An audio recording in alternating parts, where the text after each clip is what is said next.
Welcome to GK Mojo. So today in verbal class, we'll be covering reading comprehension part 2. So this is a very important video because in this video, I'm going to give you a snapshot about how you can anticipate a passage, how you can anticipate a summary for a passage, alright, how to approach a specific passage when you're not understanding much, alright, where you're not able to comprehend the language that has been used. So we are going to see how to tackle such passages.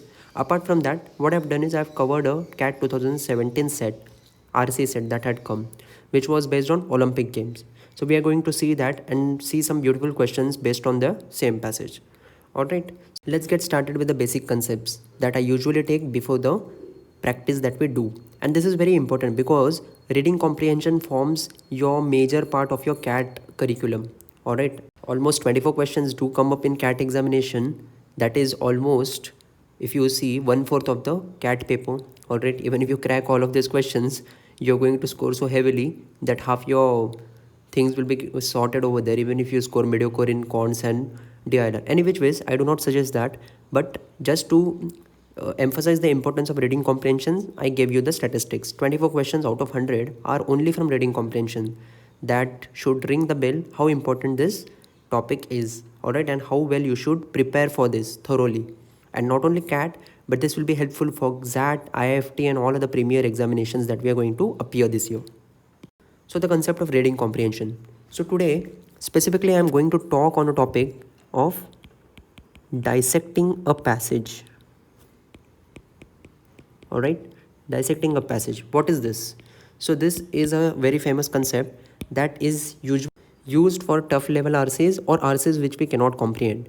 But in my opinion, this is applicable to both moderate level RCs as well as difficult level RCs. And in CAT, you either get a moderate level RC or you get a difficult level RC. Actually, there's nothing called as difficult RC.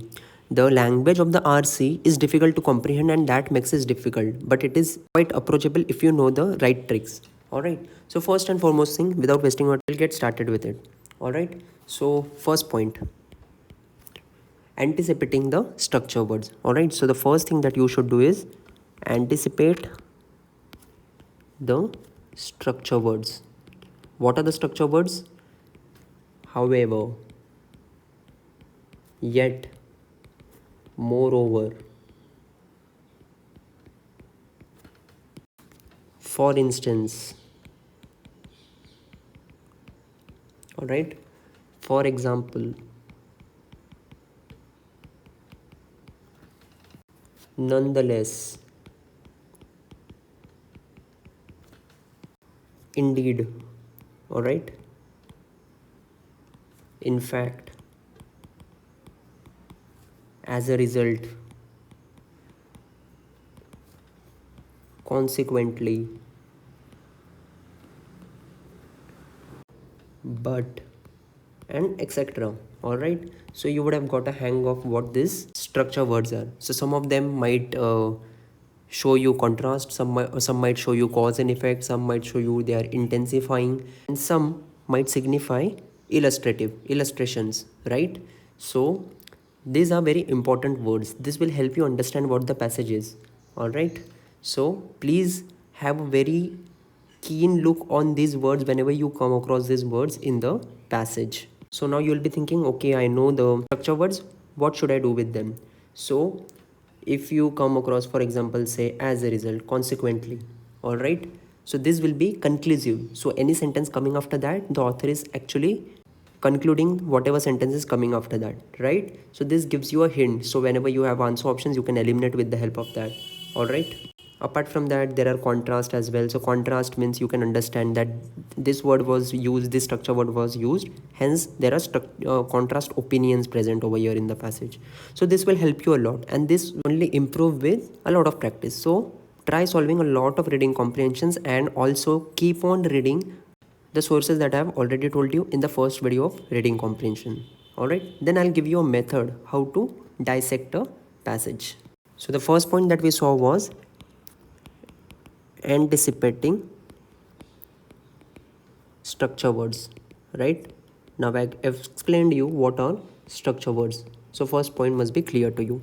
Second is you have to take snapshots in the sense you do not actually have to take snapshots, but snapshots of the passage notes. All right, some important things that are happening in the passage, so you have to take snapshots of them.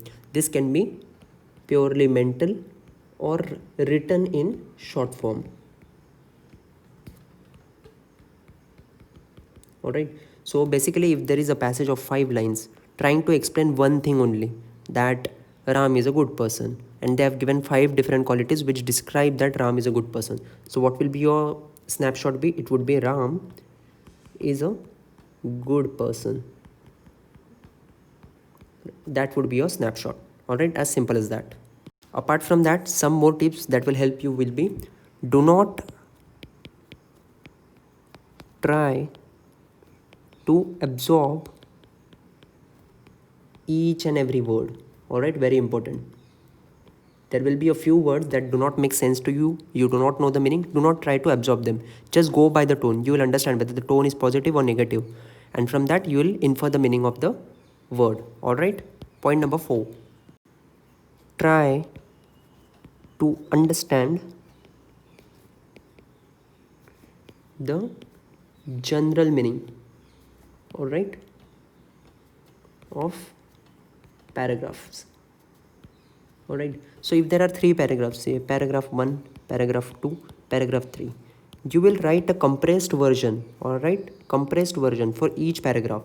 Like I gave you an example of snap over here, snapshot, for a specific 4 or 5 lines. So you'll do this for a paragraph also. If you have got time in the examination like you have in CAD, write it down in simple 2-3 lines or 1 line. All right, again for paragraph 2, again for paragraph 3, and after you combine this CV1, CV2 and CV3, which is snapshot and compressed version, you will come to a conclusion what this passage is all about and what was concluded in the passage, because now you have integrated the structure words, you have dissected the passage, you have tried to understand the general passage meaning also, and ये सब एक करने के बाद you will understand कि yeah, this was the passage simply and some structure words were there used, hence conclusion ये निकल के गया, contrast भी इसमें हुआ था, but then finally this was the ultimate conclusion. It will become very easy and you'll see definite improvement and an escalation in your marks that you are scoring in your verbal section in your mocks right now, because I hear a lot of students complaining that their verbal accuracy is very low.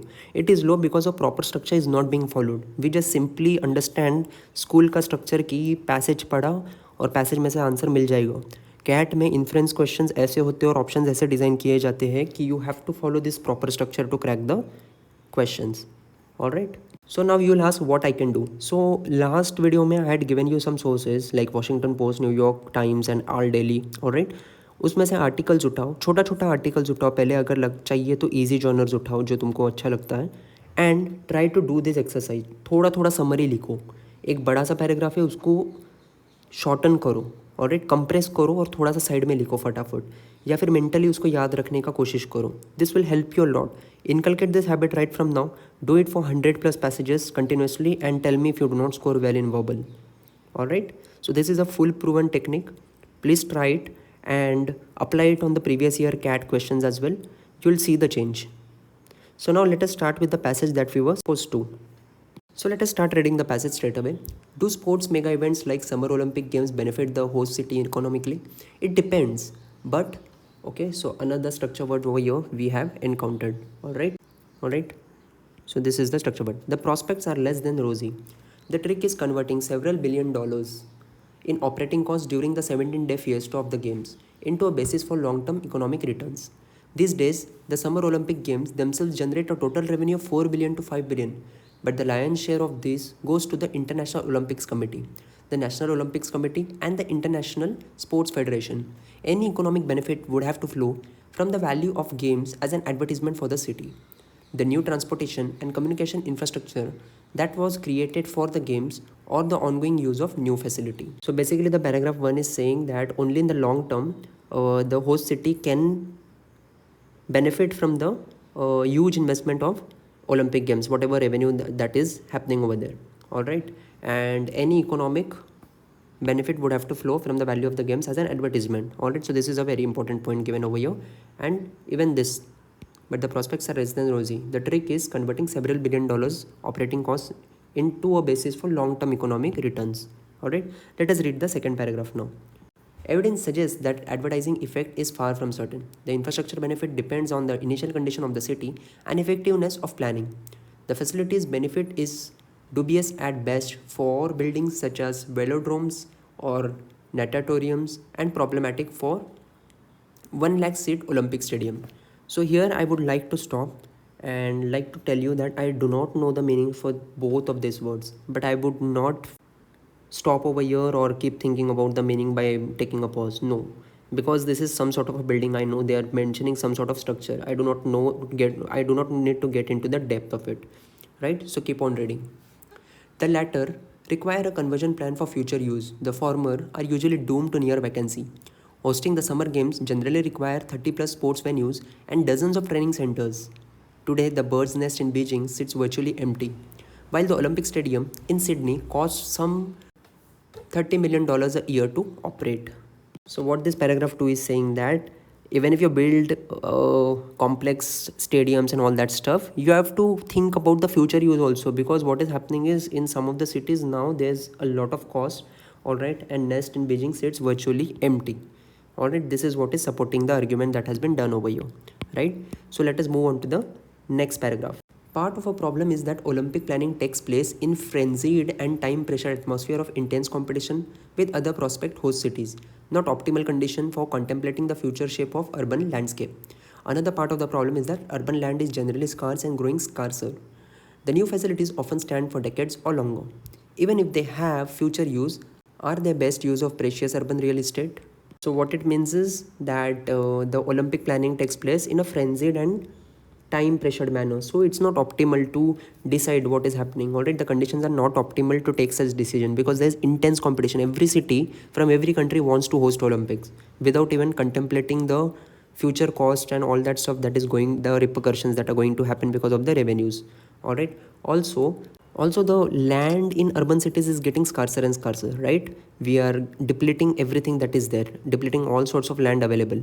So if you are building a very big stadium for your Olympic games, that you have to do if you have to set the right standards, it is usually of no use after the Olympic games are over. This is what they argue in this passage, and they end up with a question also in this passage, right?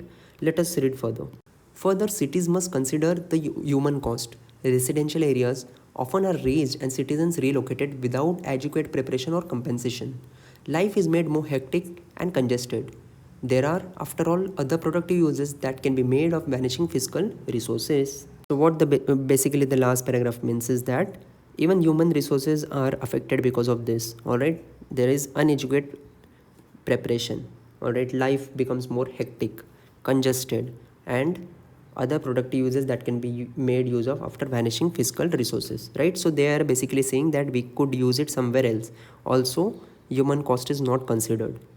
Correct? So all in all, I think this is a very easy passage, and we have taken a kind of a mental snapshot of all the points that were important, right? So let us jump onto the question straight away. The central point in the first paragraph is that the economic benefits of the Olympic Games. All right, so the first paragraph, do not look at the option. First paragraph mein we had discussed कि the economic benefits are only rosy and only possible only in the long term, right? Because short term mein it is not literally possible to have any economic benefit, because सब revenue Olympic Federation ये cost वो cost उसमें चला जाता है, right? So let us see the options now. Option number A are shared equally among the three organizing committees. Wrong. This equally is never mentioned anywhere. Accrue mostly through revenue from advertisement and ticket sales. Even this is not mentioned anywhere. Where was this ticket sale mentioned? Accrue to the host cities, if at all, only in the long term. Yes, this is precisely what I told you in the compressed version that I had taken. Option number D are usually eroded by the expenditure incurred by the host city. Again, this is not the point which defines the first paragraph. Hence, clear winner is option number C, and now you understand the importance of taking mental snapshots. This helped me solve this question within seconds. Have a look at question number 2. Sports facilities built for Olympics are not fully utilized after the games are over because. Alright, so if you see in paragraph 2, we had seen that hosting the summer games generally requires 30 plus sports venues and dozens of training centers.